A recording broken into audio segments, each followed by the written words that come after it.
그렇게 6.25 전쟁 발발 초기에는 그렇게 열세인 상태에서 전투를 하니까 그냥 밀린 거예요. 근데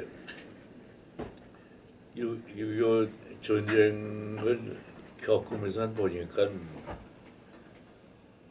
그 군대도 평소에 훈련이 잘 돼 있는 부대, 지휘관이 통솔력이 잘 돼 있는 지휘관은 그 전쟁에서 그나마도 저항을 잘할 수 있었고, 그러지 못했던 부대는 그냥 밀려서 그냥 오죽하면 서울이 사흘 만에, 그러니까 6월 28일에 인민군 수중에 들어가지 않았습니까? 예, 완전히 함락됐죠. 네. 예. 그때 당시에는 그러니까 우리가 전혀 준비가 안 된 상태였으니까 그럼요. 뭐 싸울 수 있는 상황이 아니었겠군요. 그럼요. 예. 그 오죽하면 그 당시의 상황이 6.25 전쟁이 일어난 그 시기부터 그 전후를 제가 좀 얘기를 해야 되겠는데, 예. 그 1948년도에 중국이 48년 10월에 중국이 완전히 공산화되지 않았습니까? 그리고 그 잠깐 그 이듬해 50년도에 미군이 철수를 했어요. 우리나라에서. 군사 고문단, 네, 미군 아니, 군사 고문단 죠. 미군이 병력이 다 철수를 하고 고문단이라고 해서 20여 명이 남았을 정도죠. 예. 네. 그리고 50년도에 미국 국무장관 애치슨이 극동 방위 라인을 발표를 했더랬어요. 그런데 이른바 애치슨 라인. 그렇죠, 애치슨 라인이죠. 그게 우리나라는 극동 방위 라인에 포함이 안 됐습니다. 물론 저 대만도 그랬고 월남도 그때 자유 월남 때인데 월남도 극동 방위 라인에 포함이 안 되고 일본과 필리핀 그쪽으로 라인이 그어져 있어요. 그래서 김일성이나 뭐 저 스탈린이나 뭐 모두 그 오판을 했죠. 뭐 한국 정도 침범을 해도 뭐 미국 방위 라인에 포함이 안 돼 있으니까 뭐 바로 침공을 해도 뭐 8월 15일 안에는 전부 다 그냥 손에 넣을 수 있을 거라고 생각을 했던 거죠. 그 기록을 보니까 모 대통령 김일성이가 1949년 12월 달에 스탈린을 만나러 갔더라고요. 그래서 한국을 침공하고 했다는 승낙을 받으라는 거죠. 그 당시에 소련 주도하에 모든 게 이루어졌으니까요. 그 스탈린이 중공 모 대통령이가 승낙을 하면 자기도 협조를 하겠다고 이런 승인을 받고서 바로 또 모 대통령을 만나가지고 해서 한국을 침공하겠다는 승낙을 내락을 받고 그래가지고서 전쟁을 일으킨 거예요. 그러니까 아주 사전에 치밀하게 모든 준비를 다 했던 거죠. 그 6.25 전쟁이 일어나가지고서 그때 6.25 전쟁 발발에 대한 소식은 KBS가 제일 먼저 했어요. 네. 예. 그 이유가 그 새벽녘에 방송국 당직 그 아나운서한테서 전화가 왔어요. 그 육군 장교가 쪽지를 가져왔는데 그 휴가 중인 장병들은 즉시 귀대해달라고 이런 쪽지를 가져왔다고 연락이 왔어요. 그래서 뭐 그때나 지금이나 뭐 군에 대한 그 소식은 그래도 신중을 기해야 되기 때문에 제가 마침 집이 종로 5가기 때문에 그 당시에 KBS 그 서울중앙방송국이 그저 덕수초등학교 뒤쪽에 그러니까 조선일보 휴게소 뒤쪽에 그 중앙방송국 건물이 있었어요. 거기로 가려면 한 10분이면 뛰어가니까 젊었을 때. 그러니까 가서 이게 무슨 얘기냐고 그랬더니 자세한 얘기는 할 수 없습니다 그러더라고요 장교가. 그래서 바로 그걸 가지고 국방부 정국으로 뛰어갔어요. 국방부 정국이 그 당시에는 명동에 있었어요. 명동에 나중에 증권거래소로도 쓰고 했는데 거기도 뭐 한 10분 거리니까 그냥 뛰어가서 갔더니 이미 정원국장이 나와 있더라고요. 그 당시에 정원국장이 이선근 박사라고. 이선근 박사 저기 하셨구나. 예, 그분이 정원국장을 했는데 가서 이게 어떻게 된 겁니까? 그랬더니 아무래도 전면전인 것 같아. 그래서 그 길로 또 뛰어갔죠. 뛰어가가지고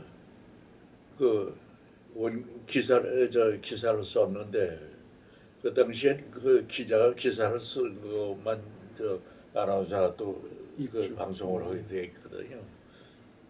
근데 마침 방송국이 정규 방송을 7시에 했어요. 저녁 7시 시작을 했어요. 아침 7시. 네. 근데 이 정규 방송 전에 한 시간 정도는 음악 방송을 내보내고 했거든요. 그래서 6시 한 40분 정도인데 그때 음악 방송을 끊고서 임시 뉴스를 냈죠. 오늘 새벽 북한 공산군은 38선 전역에 걸쳐서 전면 공격을 시작했습니다. 65년이 지났지만 흰머리 노 아나운서의 목소리는 여전히 힘이 넘칩니다. 그때 뉴스가 지금 38선 전역에서 전면전이 벌어졌습니다. 인민군이 전면적으로 침공을 시작했습니다. 국민 여러분들께서는 동요하지 말고 이 인민군 침공은 우리 용감한 국군이 바로 격퇴할 겁니다. 국민 여러분들께서는 동요하지 마십시오. 그리고 휴가 중인 장병들은 즉시 귀대해 주시기 바랍니다. 이렇게 기사를 써가지고서 방송을 했죠. 그런데 저로서도 당화를 했던 이유가 1950년 그렇게 6.25 전쟁이 일어나기 전달에 5월 30일에 5.30 국회의원 2대 국회의원 선거가 있었어요. 그래서 전국에 비상경계령이 내리고 했었는데 또 그 유교락이 사흘 전에 비상경계를 해제를 했어요.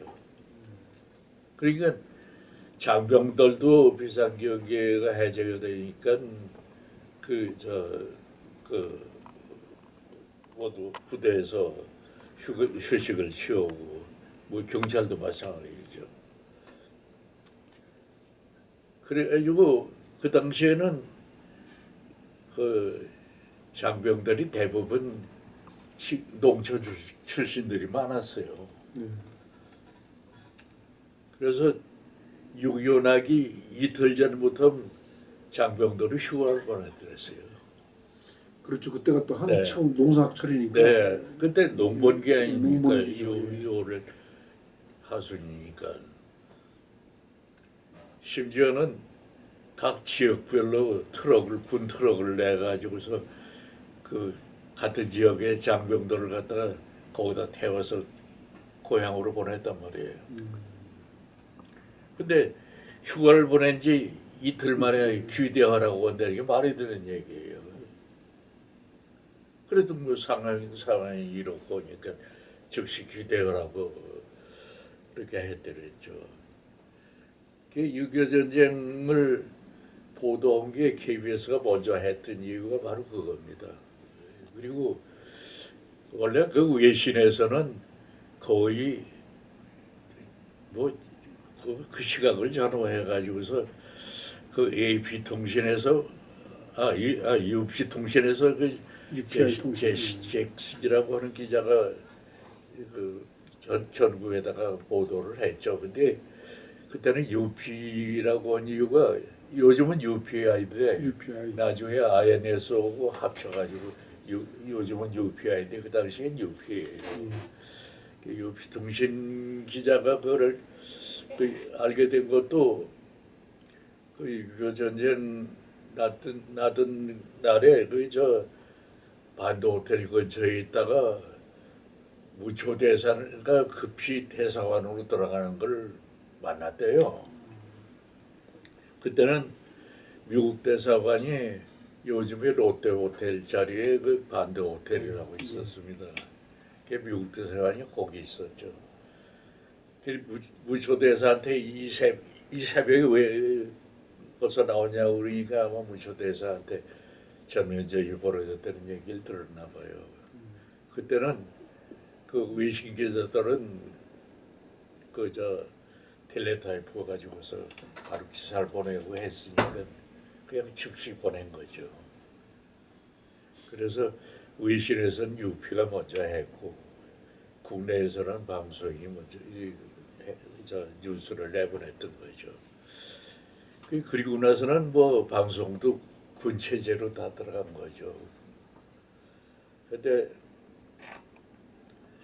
그 임시국무회에서 27일에 수도를 대전으로 옮기기로 결의를 했더랬어요.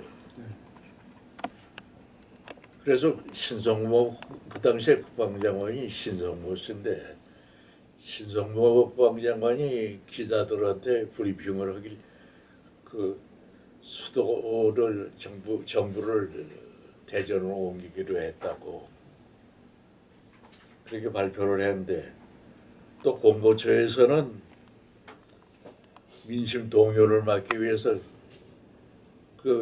그건 저 사실이 아니라고 또 발표하라고 또 KBS에 또 압력이 내려온 거예요. 근데 그 당시에 뭐 KBS가 공보처의 소관이었으니까요.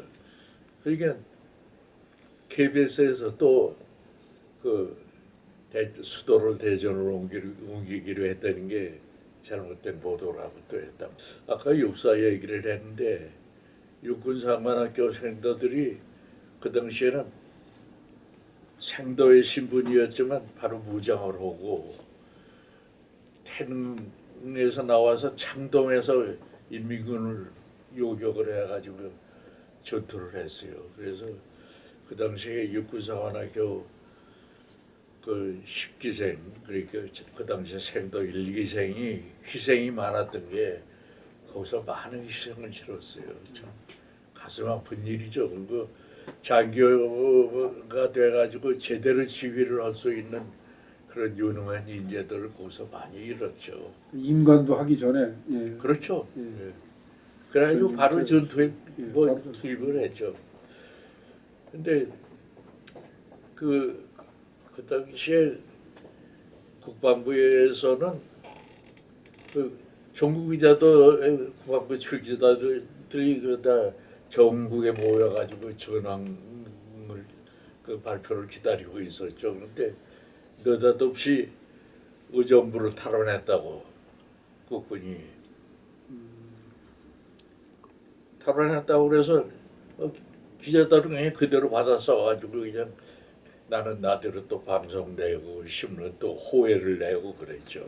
의정부 탈환했다고 그렇게 방송을 네. 하셨군요. 아주 전황이 아주 상당히 호전된 걸로 알고 그래서 기자들 몇 명이 군용 그 집차를 빌려가지고서 의정부로 가는 거예요. 근데 그 위아리 고개에서 헌병이 저지를 하는 거예요. 그땐 위아리 고개가 상당히 높았습니다. 요즘은 깎아가지고 그 얕은데 위아리 고개에서 큰 병이 저질러서 우리 의정부 가는 길입니다 얘기를 했더니 의정부가 무슨 의정부냐고 저 앞에 있는 분이 와 있는데 무슨 의정부냐고. 그게 아닌 게 아니라 그 미아리 고개 그 정상 쪽에 올라가서 보니까 창동 쪽이 요즘이야 뭐 창동이 안 보이지만 그 당시엔 빌딩이 별로 없고 해서 창동 쪽에 그냥 연기가 자욱하고 그냥 뭐 포탄이 터지고 오는 게 보이더라고요. 그래서 그냥 국군 따라서 그냥 노량진으로 갔다가 그 수원으로 옮겼죠. 그런데 그때 방송국 저 요원들은 밤 27일 밤중에까지 있었어요.